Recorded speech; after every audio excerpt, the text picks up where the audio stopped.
Kochi Royal gulab jamun packs ஒன்று வாங்கினால் ஒன்று இலவசம்.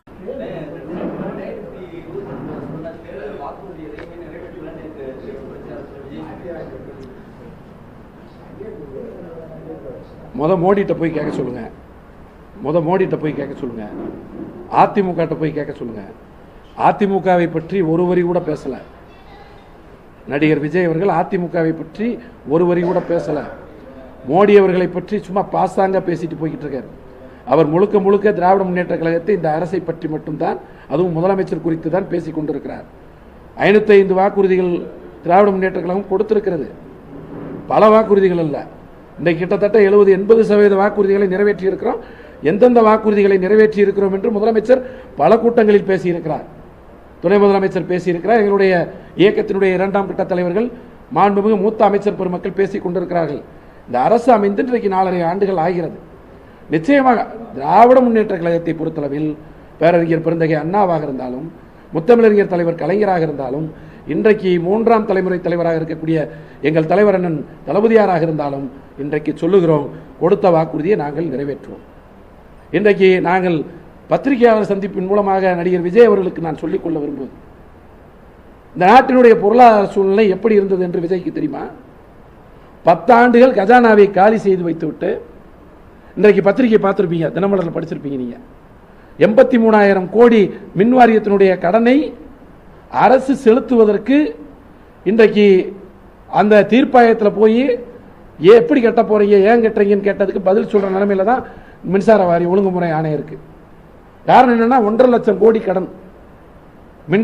மின்சார வாரியத்தினுடைய கடன் மட்டும் 1.5 லட்சம் கோடி. அதுல 83,000 கோடி கடனை கட்டுறதுக்கு முறையீட்டு தீர்ப்பாயத்தில் போய் இன்றைக்கு இந்த அரசு விளக்கம் கொடுக்கிற நிலைமையில் இன்னைக்கு நம்ம நிற்கிறோம். யார் காரணம்?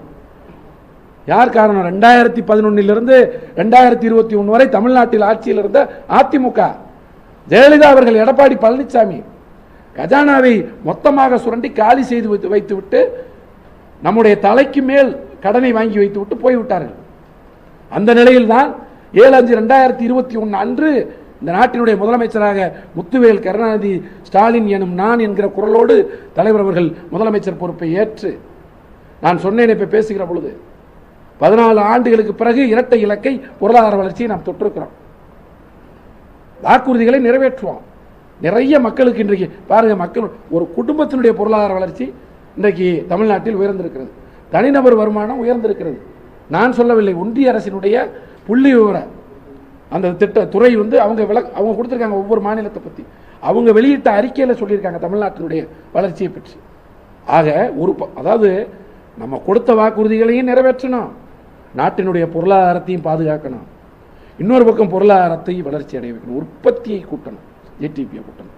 ஆக ஒரு சரிவிகித வளர்ச்சி என்பதுதான் ஒரு அரசின் நிர்வாகத்தினுடைய திறமை. ஒரு சரிவிகித அரசின் நிர்வாக திறமையை இந்திய ஒன்றியத்தில் முதன்மையான மாநிலம் தமிழ்நாடு என்கிற அதை தூக்கி நிறுத்தியவர் தான் தமிழ்நாட்டினுடைய முதலமைச்சர் விஜய். ஒன்றும் கவலைப்பட வேணாம், அவர் ஒன்றும் கவலைப்பட வேண்டிய அவசியம் இல்லை. நிச்சயமாக சொல்கிறேன், திராவிட முன்னேற்ற கழகம் இன்றைக்கு விஜய் இவ்வளவு சர்வ சுதந்திரமாக ஒரு வாகனத்தில் ஏறி நின்று பேசுகிறார் என்று சொன்னால், திராவிட இயக்கங்கள் தந்தை பெரியார் இந்த மண்ணில் உருவாகவில்லை என்று சொன்னால், பேரறிஞர் பெருந்தகை அண்ணா அவர்கள் திராவிட முன்னேற்ற கழகத்தை உருவாக்கவில்லை என்று சொன்னால், திமுக என்கிற இயக்கம் இந்த மண்ணில் உருவாகவில்லை என்று சொன்னால், விஜய் இல்லை, பேசுகிற செந்தில் யார் இவ்வளவு சுதந்திரமாக பேச முடியாது. கொடுத்த வாக்குறுதிகளை இன்றைக்கு கிட்டத்தட்ட 80% மேலே இந்த அரசு நிறைவேற்றி இருக்கிறது. பொருளாதாரத்தை காக்க வேண்டிய அவசியம் இந்த அரசுக்கு இருக்கிறது. ஆக பொருளாதாரத்தை பாதுகாக்கிற ஒரு பணி, பொருளாதாரத்தை வளர்ச்சி அடைய வைக்கிற பணி, அதன் மூலம் வருகிற வருமானத்தை வைத்து திட்டங்களை கொடுக்கிற பணி. நான் சொல்லுகிறேன் விஜய் அவர்களுக்கு, இன்றைக்கு அவர் சொன்னார், நேற்று பேசுகிற பொழுது என்ன சொன்னார், நான் கல்வி, மருத்துவம், மக்களுடைய வாழ்வியல், இதன் மீது தான் நான் அக்கறை செலுத்துவேன்னாரு. நான் இன்னைக்கு சொல்கிறேன், கடந்த 10 ஆண்டு கால அதிமுக ஆட்சியில் எத்தனை பள்ளி கட்டடங்கள் செயல்பட முடியாமல் கிடந்தது. இன்றைக்கு திராவிட முன்னேற்ற கழக அரசு அன்பழகனார் கல்வி மேம்பாட்டு திட்டம் என்கிற திட்டத்தை உருவாக்கி கிட்டத்தட்ட 7,000 கோடிக்கு மேலே நிதியை ஒதுக்கி இன்றைக்கு பல்லாயிரக்கணக்கான பள்ளி கட்டிடங்கள் புதிய கட்டிடங்களாக உருவாக்கி, அது மட்டுமல்ல, இன்றைக்கு அரசு பள்ளிகளுடைய சேர்க்கை விகிதத்தை உயர்த்துவதோடு இன்றைக்கு அரசு பள்ளிக்கு படிக்க நம்முடைய பிள்ளைகள் வருகிற அந்த ஆர்வத்தை உயர்த்தி இருக்கிறோம். தொடக்க பள்ளிகளில் படிக்கக்கூடிய கிட்டத்தட்ட 21 லட்சம் பிள்ளைகளுக்கு இந்த மாவட்டத்தில், இந்த நாட்டிலே, இந்தியாவிலே எந்த மாநிலத்திலும் கிடையாது, காலை உணவு திட்டத்தை அறிமுகப்படுத்தி இருக்கிறோம். 21 லட்சம் பேருக்கு காலை உணவு திட்டத்தை போட்டுக் கொண்டிருக்கிறோம். அது மட்டுமல்ல, அரசு பள்ளிகளில், அரசு உதவி பெறும் பள்ளிகளில், நகர்ப்புறங்களிலும் படிக்கக்கூடியவர்களுக்கு அந்த திட்டம் விரிவுபடுத்தப்பட்டிருக்கிறது. அரசு பள்ளிகளில் படித்து கல்லூரிக்கு போகிற கிட்டத்தட்ட இன்றைக்கு நியர்லி 9 lakhs இருக்கும். 9 லட்சம் இப்படி நியர்லி இருக்கும். 9 லட்சம் பேருக்கு மாதம் 1000 ரூபாய் கல்வி உதவித்தொகையை முதலமைச்சர் கொடுத்து கொண்டிருக்கிறார். கல்வியிலே இவ்வளவு பெரிய புரட்சியை இன்றைக்கு உருவாக்கி இருக்கிறார். அது மட்டுமல்ல, மருத்துவத்துறையை பொறுத்தளவில் இன்றைக்கு தமிழ்நாட்டில் தான் இங்கே கிட்டத்தட்ட 2,24,00,000 பேர், மொத்த மக்கள் தொகை, மொத்த வாக்காளர்கள் 6.5 கோடி. தமிழ்நாட்டினுடைய மொத்த மக்கள் தொகை கிட்டத்தட்ட 7.25 கோடி. அதில் கிட்டத்தட்ட 2,24,00,000 பேருக்கு, ஏழை எளியவர்களுக்கு, நடுத்தர குடும்பத்திற்கு கீழே இருப்பவர்களுக்கு, அவர்கள் வீடுகளுக்கே தமிழ்நாட்டினுடைய சுகாதாரத்துறை போய் அவர்களுக்கு இரத்த கொதிப்பு இருந்தால், அவர்களுக்கு அதேபோல் நீரிழிவு நோய் இருந்தால், அவர்களுக்கு பிற நோய்கள் இருந்தால், ஏன் முடக்குவாதங்களால், விபத்துக்களால் சிக்கி எழுந்து நடக்க முடியாமல் வீட்டிற்குள் முடங்கி தசைப்பயிற்சி, அந்த பிசியோதெரப்பி செய்ய முடியாமல் 500 ரூபா கொடுத்தா தான் போய் பண்ண முடியும் தனியார் மருத்துவமனைகளில். இன்றைக்கு வீடுகளுக்கு சென்று இலவசமாக கொடுக்கிற மக்களை தேடி மருத்துவம் என்கிற ஒரு உன்னதமான திட்டத்தை, அந்த திட்டத்திற்கு இந்தியாவிற்கு விருது வழங்கவில்லை ஐநா, தமிழ்நாட்டிற்கு தான் கொடுத்திருக்கிறது. தமிழ்நாட்டிற்கு தான் நீங்கள் ஐநா கொடுத்துருக்காங்க. நீங்கள் ஐநா தமிழ்நாட்டிற்கு தான் அந்த அவார்டை 2024 இந்திய அரசுக்கு கொடுக்கல, தமிழ்நாடு அரசின் சுகாதாரத்துறைக்கு கொடுத்திருக்கிறது. டாஸ்க் ஃபோர்ஸ் அவார்டு, புரியுங்களா? Inter agency task force award Tamil Nadu அரசுக்கு கொடுத்திருக்கிறது. ஆக பள்ளிகளுடைய தரத்தை உயர்த்தி, பள்ளிகளுடைய கட்டுமானத்தை உயர்த்தி, பிள்ளைகள் படிக்கிற ஆர்வத்தை தமிழ்நாடு இன்றைக்கு பெற்றிருக்கிறது. மருத்துவத்துறையில் மக்களை தேடி மருத்துவம் மட்டுமல்ல, இன்றைக்கு துணை சுகாதார நிலையங்கள், ஆரம்ப சுகாதார நிலையங்கள், அதே போல வட்டார மருத்துவமனைகள், அதே போல மாவட்ட அரசு தலைமை மருத்துவமனைகள், மருத்துவ கல்லூரி மருத்துவமனைகள் என்று அனைத்து கட்டுமானங்களும் இன்றைக்கு கிட்டத்தட்ட 70% கட்டுமான பணிகள் இந்த அரசால் இன்றைக்கு செய்யப்பட்டிருக்கிறது. ஆதாரங்கள் இந்த அரசினிடத்தில் இருக்கிறது. இந்த மாவட்டத்தில் நான் சொல்ல வேண்டும் என்று சொன்னால் கிட்டத்தட்ட 80க்கும் மேற்பட்ட துணை சுகாதார நிலைய கட்டிடங்களை நாங்கள் கட்டியிருக்கிறோம். ஆரம்ப சுகாதார நிலையங்கள் புதிதாக உருவாக்கப்பட்டிருக்கிறது. ஏன், மாவட்ட தலைமை மருத்துவமனை பழனிக்கு வழங்கப்பட்டு கிட்டத்தட்ட 90 கோடியில கட்டிடப் பணிகள் அங்கே நடந்து கொண்டிருக்கிறது. இதே இங்க இருக்கக்கூடிய அரசு மருத்துவமனை, அதை இந்த அரசு வந்ததுக்கு பிறகுதான் விரைந்து திறந்து இன்றைக்கு மக்கள் பயன்பாட்டுக்கு கொண்டு வந்திருக்கிறோம். ஆக அவர் சொன்னது போல கல்வியிலையும் இன்றைக்கு பல்வேறு வளர்ச்சி திட்டங்களை நோக்கி இந்த அரசு போய்கிட்டு இருக்கு. மாணவருடைய எதிர்காலத்துக்காக இன்றைக்கு பல்வேறு கட்டுமானங்களை உருவாக்கியிருக்கோம். மருத்துவத்துறையிலும் இந்த அரசு சாயத்திருக்கிறது.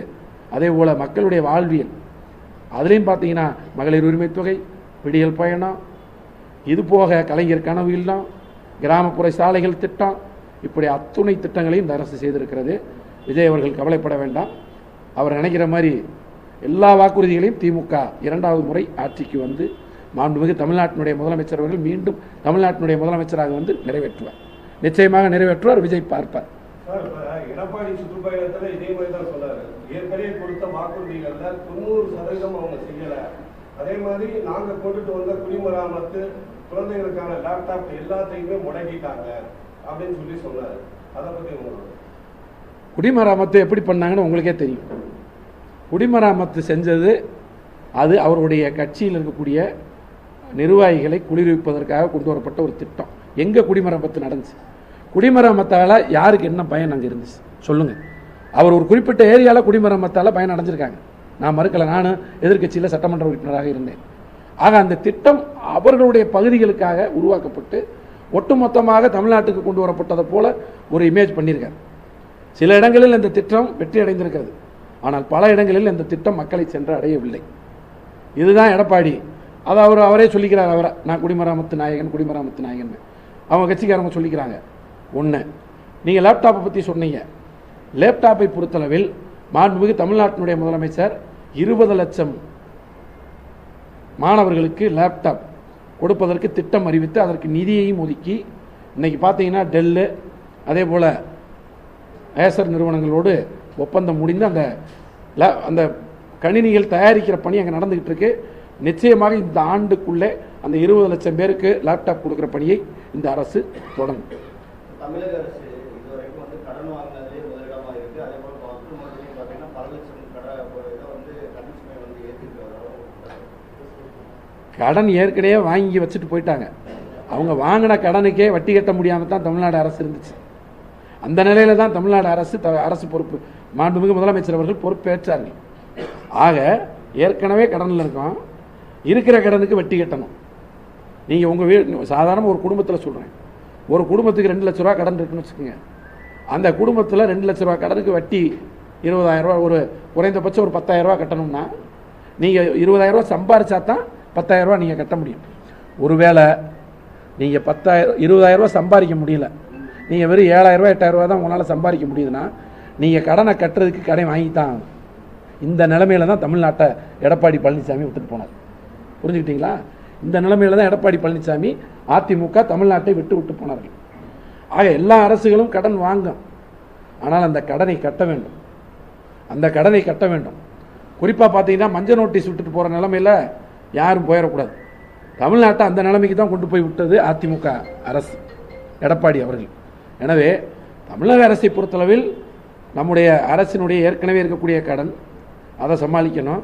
புதிய கடன்களை பெற்று இந்த அரசில் பல்வேறு திட்டங்களை உருவாக்கணும், மக்களுக்கான திட்டங்களை கொடுக்கணும், மக்களை பாதுகாக்கணும். ஆக வாங்குகிற கடனை இந்த அரசு திறமையோடு செயல்பட்டு அடைக்கும். அதில் எந்த மாற்று கருத்து கிடையாது. வரி உயர்வுகளை பொறுத்தளவில் மின் கட்டணமாக இருந்தாலும் பிற வரி உயர்வுகளாக இருந்தாலும் எல்லாவற்றுக்கும் காரணம் அதிமுக தான். நாங்கள் ஆதாரங்கள் இருக்கிறது. நான் ஒன்றே மட்டும் சொல்கிறேன், ஒருவானை சோற்றுக்கு ஒரு சோறு பதம்னு. உதய் மின் திட்டத்தில் கையொப்பம் விட்டதால் தான் இன்றைக்கு மின் கட்டண உயர்வை நம்மால் தீர்மானிக்க முடியவில்லை.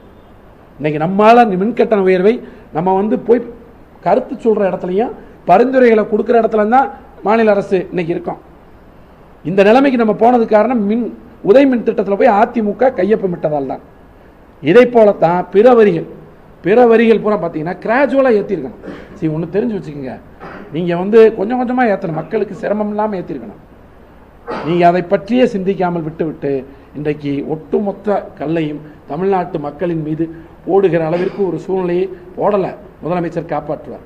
அப்படி ஒரு நிலைமை தமிழ்நாட்டுக்கு வரல, முதலமைச்சர் காப்பாற்றுவார். ஆனால் அந்த சூழலை உருவாக்கியவர்கள் அதிமுக, எடப்பாடி பழனிசாமி, ஒன்றியத்தில் இருக்கக்கூடிய பாரதிய ஜனதா. நம்ம கொடுக்குற உரிய நிதியை பகிர்வை நமக்கு திரும்ப உரிய நிதி பகிர்வை நமக்கு கொடுத்துட்டாவே நம்ம ஓரளவுக்கு சமாளிக்கலாம். நமக்குரிய கல்விக்கு நிதி கொடுக்க மாட்டேங்கிறாங்க. 100 நாள் வேலை திட்டத்துக்கு உங்களுக்கு தெரியும் எவ்வளவு நாட்கள் சம்பளம் கொடுக்கல. இன்னமும் அந்த இயந்திர பயன்பாட்டிற்கான நிதி இன்னும் கொடுக்காம இருக்காங்க. 1999 கோடி அதில் கொஞ்சம் கொஞ்சமாக கொடுக்குறாங்க. இப்படி நமக்கு நியாயமாக வரவேண்டிய நிதிகளையே ஒன்றிய பாரதிய ஜனதா தடுக்கிறது. அவர்களோடு இன்று கூட்டணி வைத்திருக்கக்கூடிய அதிமுக 10 ஆண்டுகளில் தமிழ்நாட்டை இந்த நிலைமைக்கு கொண்டு போய் வச்சிருக்காங்க. ஆக இன்றைக்கு ஆட்சியில் இருப்பது திமுக, முதலமைச்சராக இருப்பவர் மாண்புமிகு தளபதியார் அவர்கள். ஆக அவர் மீதுதான் இந்த கேள்விகள் வரும். எங்களை பொறுத்தளவில் இதை சமாளிப்போம். இந்த நெருக்கடியிலிருந்து தமிழ்நாட்டை காப்பாற்றுவோம். நிச்சயமாக மக்களை ஒரு வளமான தமிழகத்தை நோக்கிய பயணத்திற்கு அழைத்து செல்வோம். ஆனால் கடந்த 10 ஆண்டு அதிமுக ஆட்சிகள் மின்கட்டண உயர்வு உயர்த்தல. ஆனால் கடந்த 4 வருஷத்துல பார்த்தீங்கன்னா 3 முறை மின்கட்டணம். அதைத்தாங்க சொல்றேன். கடந்த 10 ஆண்டுகளில் கடைசியாக கவர்மெண்ட் முடிய போறப்ப உதய் மின் திட்டத்தில் அவங்க அந்த ஒப்பந்தத்தில் கையெழுத்து போட்டு அந்த உரிமையை ஒன்றிய அரசு கொடுத்துட்டு போயிட்டாங்க. அது வரைக்கும் மாநில அரசு இடத்துல இருந்துச்சு. புரியுதுங்களா? இப்போ மின்கட்டண உயர்வு குறித்து முடிவெடுக்கக்கூடிய அதிகாரம் ஒன்றிய அரசுக்கு இருக்கு.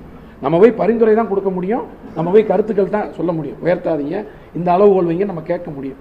இந்த நிலைமை தான் இப்போ இருக்கு. உங்களுடன் ஸ்டாலின் திட்டத்தில் அதிகப்படியா பணிசுமை இது பண்றதா வருவாய்த்துறையினர் கடந்த வாரம் போராட்டம். அதாவது உங்களுடன் ஸ்டாலின்ங்கிற முகாம் அது அனைத்து துறையினுடைய அதிகாரிகள் ஒவ்வொரு முகாமிலும் பங்கேற்கக்கூடிய ஒரு அவசிய சூழல் எழுந்திருக்கிறது. அதே போல் ஒவ்வொரு முகாமிலும் கிட்டத்தட்ட 800க்கும் மேற்பட்ட மனுக்கள், 1200 300க்கும் மேற்பட்ட மனுக்கள் வருகிறது.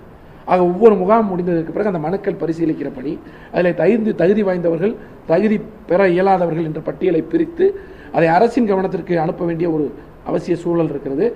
அதே நேரத்தில் அவருடைய சொந்த அலுவலக பணிகளும் இருக்கிறது. ஒரு சுமை இருப்பது என்பதில் எந்த மாற்று கருத்தும் இல்லை. ஆனால் அரசு அலுவலர்களாக இருந்தாலும், ஆட்சியாளர்களாக இருக்கக்கூடிய மாண்புமிகு முதலமைச்சர் உள்ளிட்ட நாங்களாக இருந்தாலும் இந்த சுமையை சுகமாகத்தான் ஏற்றுக்கொண்டிருக்கிறோம். ஏனென்று சொன்னால் மக்களுக்காக. ஆச்சி ராயல் குலோப் ஜாமுன் பேக்ஸ் ஒன்று வாங்கினால் ஒன்று இலவசம்.